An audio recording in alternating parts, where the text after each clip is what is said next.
قرآن مجید برہان رشید میں رب ذوالجلال کا فرمان ہے سورہ یونس میں، وَلِكُلِّ أُمَّةٍ رَسُولٌ فَإِذَا جَاءَ رَسُولُهُمْ قُضِيَ بَيْنَهُمْ بِالْقِسْطِ وَهُمْ لَا يُظْلَمُونَ۔ وَلِكُلِّ أُمَّةٍ رَسُولٌ، ہر امت کا ایک رسول ہوا ماضی میں۔ وَلِكُلِّ أُمَّةٍ رسول کا یہ مطلب نہیں ہے کہ اب 14ویں صدی میں کوئی کہے کہ زمین پر کئی امتیں ہیں اور ہر امت کا ایک رسول ہے، کیونکہ عقیدہ ختم نبوت برحق ہے اور قطعی ہے، اور ہمارے آقا صلی اللہ علیہ وسلم آخری نبی ہیں۔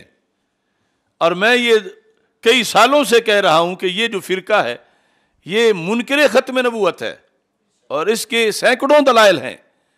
اب اس آیت سے یہ استدلال کرتے ہیں کہ ہر زمانے میں زمین پر ایک علیحدہ رسول ہوتا ہے جو اہل بیت میں سے ہوتا ہے، اہل بیت کے اماموں سے یا دیگر سے۔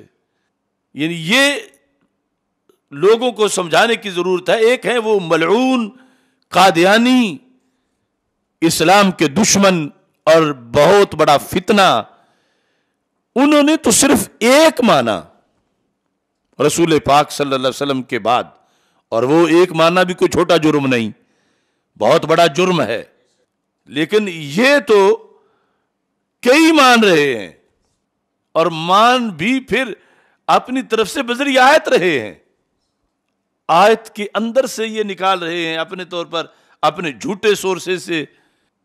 ہمارے ہاں کچھ لوگ بڑے ختم نبوت کے علمبردار اور چیمپئن بنتے ہیں، تو وہ مرزا ملعون دجال وہ تو ایک دشمن ہے، اور یہ جو اتنے زیادہ دشمن، کیا ان سے ووٹ لینے کے لیے ان کو نظر انداز کر دیا جائے گا کہ یہ جو بھی کرتے پھریں چونکہ ان سے ووٹ لینا ہے؟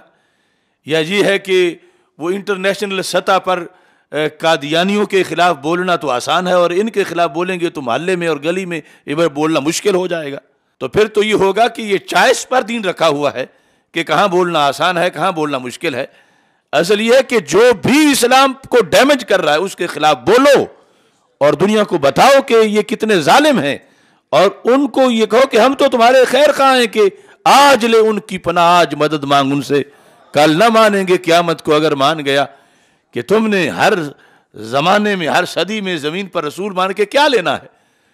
تم سیدنا محمد الرسول اللہ صلی اللہ علیہ وسلم کی ختم نبوت کو مانو۔ یہ ہے اہل بیت سے پیار، یہ ہے دین سے پیار، یہ ہے صحابہ سے پیار، یہ ہے قرآن سے پیار، کہ سرکار دو عالم نور مجسم شفیع معظم صلی اللہ علیہ وسلم کی ختم نبوت پر مکمل طور پر یقین رکھا جائے، اعتماد کیا جائے، اور جہاں معمولی سا بھی کوئی بنے ایسا دوسرا پہلو اس کو کنڈیم کیا جائے۔ اور یہاں تو صرف معمولی پہلو نہیں، انہوں نے تو منہ بھر کے کہا ہوا ہے، ایک جگہ نہیں کئی حوالے ہیں، کہ زمین پر ہر زمانے میں علیحدہ علیحدہ صدیوں میں آج بھی علیحدہ علیحدہ رسول ہوتے ہیں، اور پھر یہ ظلم کی اسے اس آیت سے ثابت بنا رہے ہیں۔ آیت سورہ یونس کی، وَلِكُلِّ أُمَّةٍ رسول، ہر امت کے لیے رسول ہے۔ فَإِذَا جَاءَ رَسُولُهُمْ، جب ان کا رسول آیا۔ اب یہ کن ذہن کو بھی پتا ہے کہ جہاں ماضی کا سیگا ہے، اور جب قرآن 14 صدیاں پہلے ہوتا اس سے پہلے کا کوئی ماضی ہے، یہ 14ویں صدی نہیں کہ 13ویں صدی کا کوئی ماضی ہے۔ یہ کلام تو اس وقت اترا جو رسول پاک صلی اللہ علیہ وسلم نے پڑھ کے سنایا۔ تو ان لوگوں نے اب یہاں سے ختم نبوت کے خلاف سازش کی اور چور دروازہ بنایا، صرف یہ سند لینے کے لیے کہ ہم محب اہل بیت ہیں، لہذا ہم نے اہل بیت میں نبی مانے ہوئے ہیں۔ یعنی ہمارے جیسا کون اہل بیت کو مان سکتا ہے؟ تو واقعی ان جیسا کوئی نہیں مان سکتا جس نے جنت میں جانا ہے، وہ ان جیسا نہیں مان سکتا۔ اور میں یہ جو بھٹکے ہوئے پیر ہیں، صحیح پیر نہیں، بھٹکے ہوئے پیروں کو اور بھٹکے ہوئے مولویوں کو کہتا ہوں کہ ان جیسی حب اہل بیت کے لیے تم تگو کر رہے ہو۔ ان کی حب اہل بیت تو یہ ہے کہ ان کی حب اہل بیت میں لازم ہے کہ ہر صدی میں اہل بیت کے افراد میں سے کسی کو نبی مانو۔ تو کیا یہ پورا کر لو گے تم ان کے پیچھے چل کے کہ جو ان کا منصوبہ ہے حب اہل بیت کا، وہ تو جہنم ہی جہنم ہے۔ اب یہ دیکھو، یہ بھی تفسیر عیاشی ہے، ان کی ایک دوسری بدماشی بھی ہے۔ تو اس کے اندر یہ صفحہ نمبر 123 جلد نمبر 2. تو یہ چیزیں ہیں ساری گلی محلے میں جہاں بھی کسی فورم پر ان کا آئینہ دکھانے کے لیے. اور اس میں اس لیے ہم نے اتنی محنت سے یہ اصل ان کے ماخذ خریدے بھی ہیں، ڈھونڈے بھی ہیں، پڑھے بھی ہیں، تاکہ یہ نہ ہو کہ یہ تم نے اپنے مذہب میں لکھی ہوئی ہیں، ہماری تو یہ ہے ہی نہیں. یہ ان کی کتابوں سے اس لیے پیش کر رہے ہیں کہ اب یہ تفسیر عیاشی جو ہے اس کی جلد نمبر 2 اس میں وَلِكُلِّ أُمَّةٍ الرَّسُولِ اس کی تفسیر باقاعدہ لکھ کے کہتا ہے تفسیرها بالباطن ان لكل قرن من هذه الامه رسولا. نقل کفر نباشد ان لكل قرن ہر قرن کے لیے. قرن کا ایک معنی تو 25 سال ہوتا ہے، ایک معنی صدی ہوتا ہے. یا تو 25 سال پر یا ہر صدی میں کیا ہے من هذه الامه رسولا، اس امت میں ایک رسول ہوتا ہے. من آل محمد صلی اللہ علیہ وسلم، وہ رسول آل محمد صلی اللہ علیہ وسلم میں سے ہوتا ہے. اور یخرج الی القرن الذی هو الیہم رسول وهم الاولیاء وهم الرسل. تو یہ حوالہ ہے. اب کوئی انکار کر کے دکھائے اور یہ ختم نبوت کا انکار نہیں تو پھر کیا ہے. اور یہ وہ قادیانیوں نے تو ایک مانا اور یہ تو ہر صدی میں مان رہے ہیں. 14 صدیوں اگر قرن کا معنی صدی کریں تو پھر 14 تو انہوں نے مانے، اور اگر 25 سال کریں تو پھر 4 کے ساتھ ضرب دینی پڑے گی. اتنے مان کے اتنا ہاضمہ تیز ہے ان کا. اور ختم نبوت کے پہرے دار ان کے ساتھ جفیاں لگا کے بیٹھے اور یہ کہیں کہ ہم ختم نبوت کے پہرے، تو یہ پھر پاگل ہیں کہ ختم نبوت کے پہرے دار ہیں کہ جن کو پتہ ہی نہیں کہ ختم نبوت کے ڈاکو کون کون ہے. پہلے یہ تو اپنے اندر ادراک پیدا کر لیں کہ ختم نبوت کا ڈاکو کون کون ہے. ادھر تحذیر الناس والا ڈاکو ہے اور اس کے لیے بھی یہ کہتے ہیں کہ جو ختم نبوت کا بات کرے بس ہم اس کے خادم ہیں، ہم اس کے بھائی ہیں. یہ پتہ ہی نہیں کہ ختم نبوت پہ حملہ کس نے کیا تحذیر الناس کی شکل میں، اور ادھر یہ ختم نبوت پہ کتنا بڑا حملہ ہے. اور یہ تو حد ہی اتنا سخت بیان ختم نبوت کے خلاف، اور وہ پھر ظلم کی آیت سے اس کو ثابت کر رہے ہیں کہ اس آیت کی یہ باطنی تفسیر ہے. اس آیت کی تفسیر سے کہ ہر زمانے میں ہر صدی میں اہل بیت اطہار رضی اللہ تعالی عنہم میں سے جو ہے وہ ایک رسول ہوتا ہے زمانے والوں کے لیے.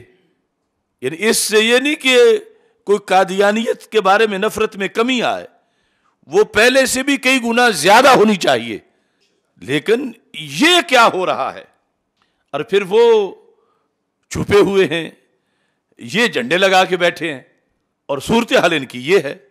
کیا ختم نبوت کے دیوانے مر گئے دنیا سے کہ ان کو بتائیں کہ تم ڈاکو ہو، چور ہو، اور تم ہمارے آقا علیہ السلام کی ختم نبوت کے حملہ آور ہو؟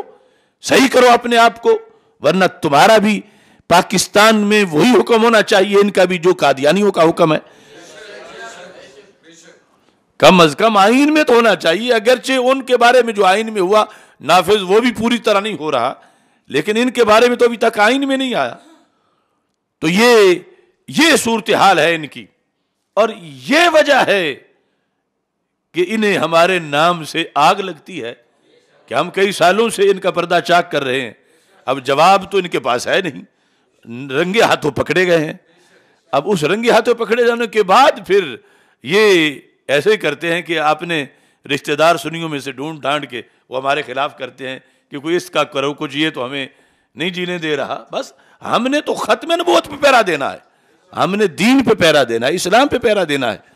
اور یہ دشمن ہے، چھوڑیں دشمنی اپنی، اعلان کر دیں پریس کانفرنس کر کے ان سارے جن کے میں حوالے پیش کر رہا ہوں ان کے خلاف یہ موجودہ اس فرقے کے لوگ اور اہل سنت کا مسئلہ قبول کر لیں، تمہاری ان سے کوئی دشمنی نہیں. ختم نبوت کے متوالے بن جائیں، ختم نبوت کے محافظ بن جائیں.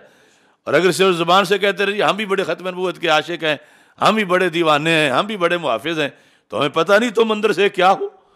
تو چیز تو وہ ہے جو کچھ تم ہو حقیقت میں. تو اس بنیاد پر اہل سنت یہ بھی سمجھیں کہ کوئی یہ جو ظاہری اختلافات ہیں کچھ چھوٹے بھی ہیں اور لوگ ان کو کہتے ہیں چھوٹے چھوٹے اختلافات کی وجہ سے یہ کیا ضرورت ہے. یہ میں کہتا ہوں یہ اختلاف چھوٹا ہے ختم نبوت والا، یہ دین کی اصل کا اختلاف ہے. اب کچھ اختلاف ہے نا، مثلا جو کالے کپڑے وہ پہنتے تم نہیں پہنتے تو پھر کیا ہو گیا، یہ ہے وہ ہے. یہ چند صورتیں جی وہ انہوں نے محرم کا جلوس نکالا ہوا ہے، سبیل لگائی ہے، تم نے وہ کہتے ہو نہ جاؤ ان کے جلوس میں. ارے یہ کفریات دیکھو پیچھے. آگے وہ تو چیزیں وہ کرتے ہیں کہ جس طرح چور کو ہوتا ہے کہ کس طرح مجھ کو حاجی سمجھا جائے، حاجی ثناء اللہ مجھے سمجھا جائے، اس کے لیے وہ کئی کام کرتا رہتا ہے کہ میری چوری نہ پکڑی جائے. تو اصل یہ معاملہ ہے جس کو دیکھنا چاہیے، اور یہ اصل حوالہ جات ہم پیش کر رہے ہیں اس موضوع کے اندر.